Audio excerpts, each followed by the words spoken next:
మహాశివరాత్రి. మహాశివరాత్రి ఏ రోజు వస్తుంది? మహాశివరాత్రి విశిష్టత ఏమిటి? మహాశివరాత్రి రోజు మనం ఆచరించవలసిన విధులు ఏమిటి? జాగరణ మొదలగునవి ఎలా ఆచరించాలి? మహాశివరాత్రి రోజు శివుని కళ్యాణము మరియు ఇలాంటి మరికొన్ని విషయాల గురించి ఈరోజు మనం తెలుసుకుందాం. ప్రతి నెల అమావాస్యకు ముందు వచ్చే చతుర్దశిని శివునికి ప్రీతికరము కనుక శివరాత్రిగా చెప్పుకుంటారు. ఇలా ప్రతి నెల వచ్చే శివరాత్రిని మాస శివరాత్రి అని అంటారు. శివరాత్రి అంటే శివుని రాత్రి, శివమైన రాత్రి అని అర్థం. శివమైన అంటే శుభప్రదమైన శివుని రాత్రి అని అర్థం. అర్ధరాత్రి వరకు చతుర్దశి తిథి ఉన్న రోజును శివరాత్రిగా భావిస్తారు. ఉపవాసము, అభిషేకాది పూజలు, జాగరణ ఈ మూడు శివరాత్రి నాడు చేయవలసిన కార్యములు. వీటి గురించి మరికొంచెం వివరంగా చివరిలో చెప్పుకుందాం. పురాణాలలో శివలింగోద్భవం జరిగిన రోజుని మహాశివరాత్రి అని అంటున్నారు. అది శివలింగోద్భవం ఎలా జరిగిందో ఇప్పుడు మనము తెలుసుకుందాం. ఈ కథ రూపంలో తెలుసుకుందాం. పూర్వము బ్రహ్మ విష్ణువులకు తమలో ఎవరు గొప్ప అనే విషయంలో వాదోపవాదాలు జరిగాయట.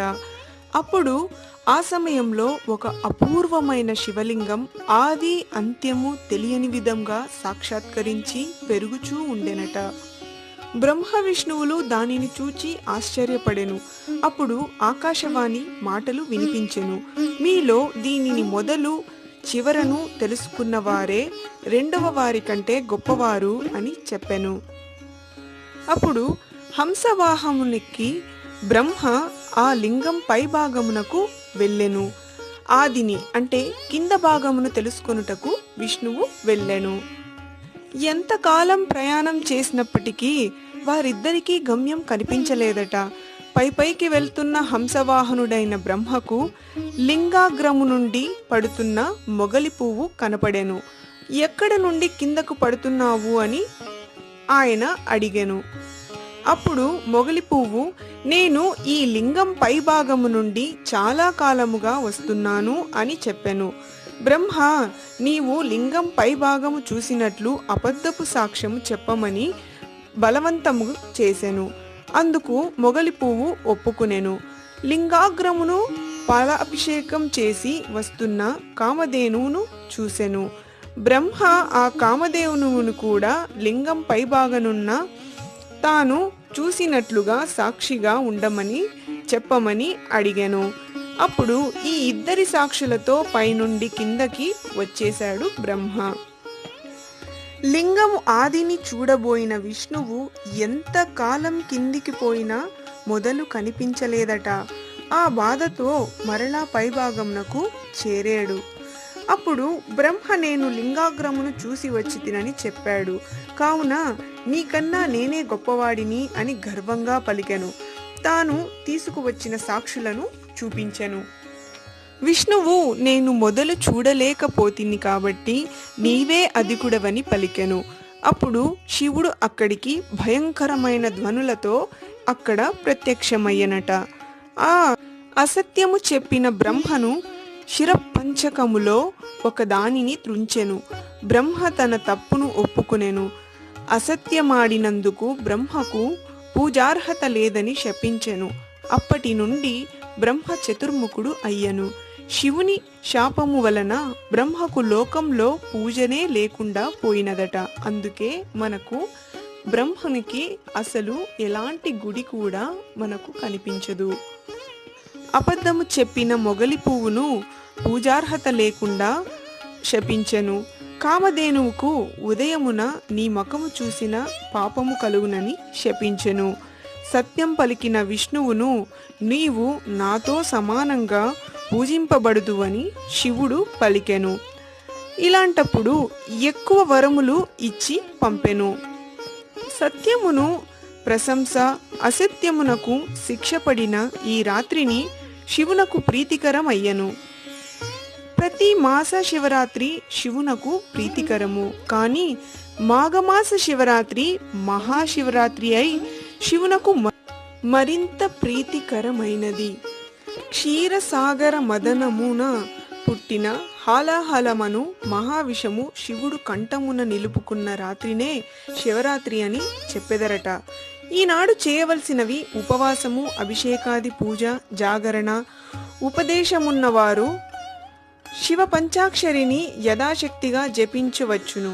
మన భక్తి కొలది అమోఘమైన ఫలితము కనబడునట. అలాగే ఇప్పుడు మనం జాగరణ గురించి కాస్త వివరంగా తెలుసుకుందాం. జాగరణ జాగరణ అంటే నిద్రను మాని మెలకువగా ఉండడం అని అర్థం. నిద్రలో ఉన్నవాడు తన శరీర పరిస్థితిని తెలియక ఇతరులు ఆక్షేపించే స్థితికి చేరుతాడు. ఆ పరిస్థితి లేకుండా ఉండటమే మెలకువ. అంటే తప్పులు శారీరకంగా మానసికంగా చేయకుండా ఉండటమని భావం.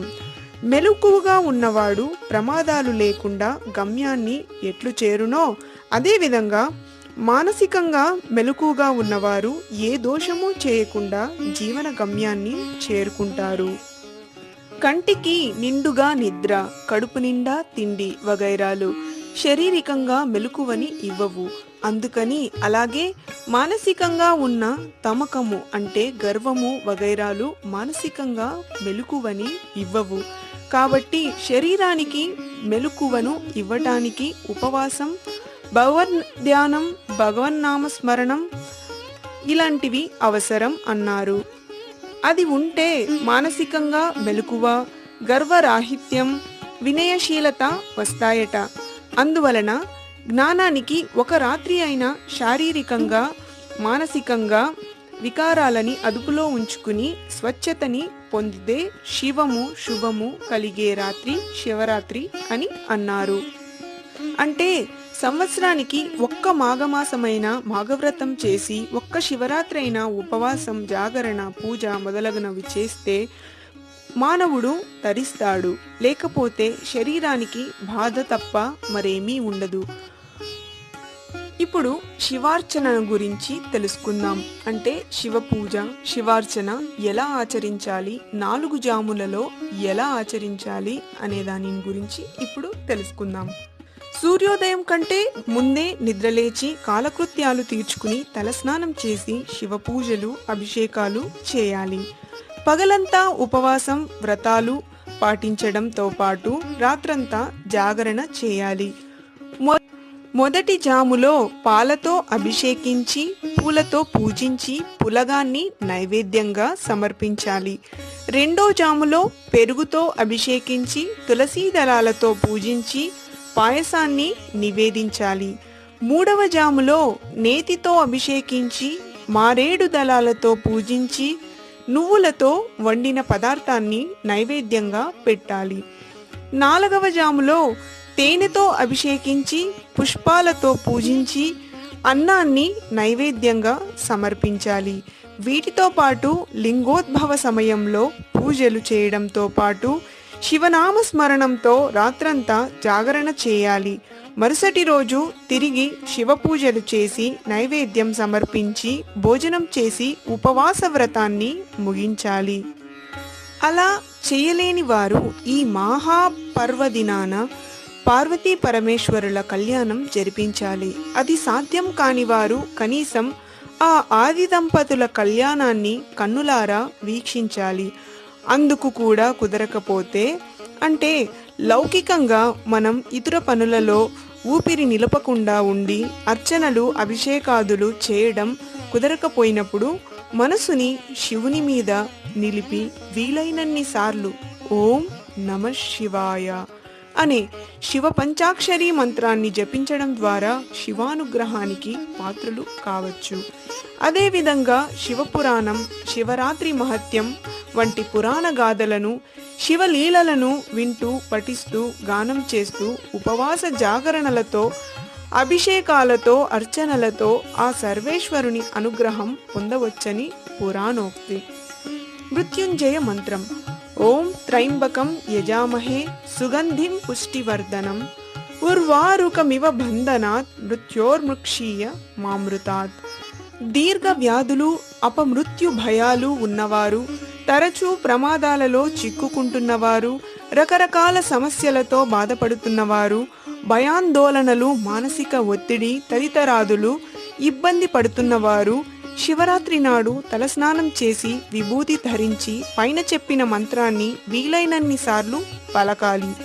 అలా పఠించినప్పుడు పంచామృలతో లేదా స్వచ్ఛమైన జలంతో అభిషేకం చేయడం వల్ల ఆయా సమస్యలన్నీ ఉపశమిస్తాయని శాస్త్రం చెబుతోంది. ఈ విధంగా శివరాత్రి రోజు మనం ఆచరించవలసిన పూజ, జాగరణ ఇలాంటి విధులను, శివ కళ్యాణం గురించి నా జ్ఞానం సహకరించిన మేరకు మీకు అందచేయుటకు ప్రయత్నం చేశాను. మీరు కూడా శివరాత్రి రోజు శివపురాణం, శివరాత్రి మహత్యం వంటి పురాణ గాథలను, శివలీలలను వింటూ, పఠిస్తూ, గానం చేస్తూ సర్వేశ్వరుని అనుగ్రహం పొందుతారని ఆశిస్తూ ఇక సెలవు. సర్వే జనా సుఖినో భవంతు. ఓం శాంతి శాంతి శాంతి.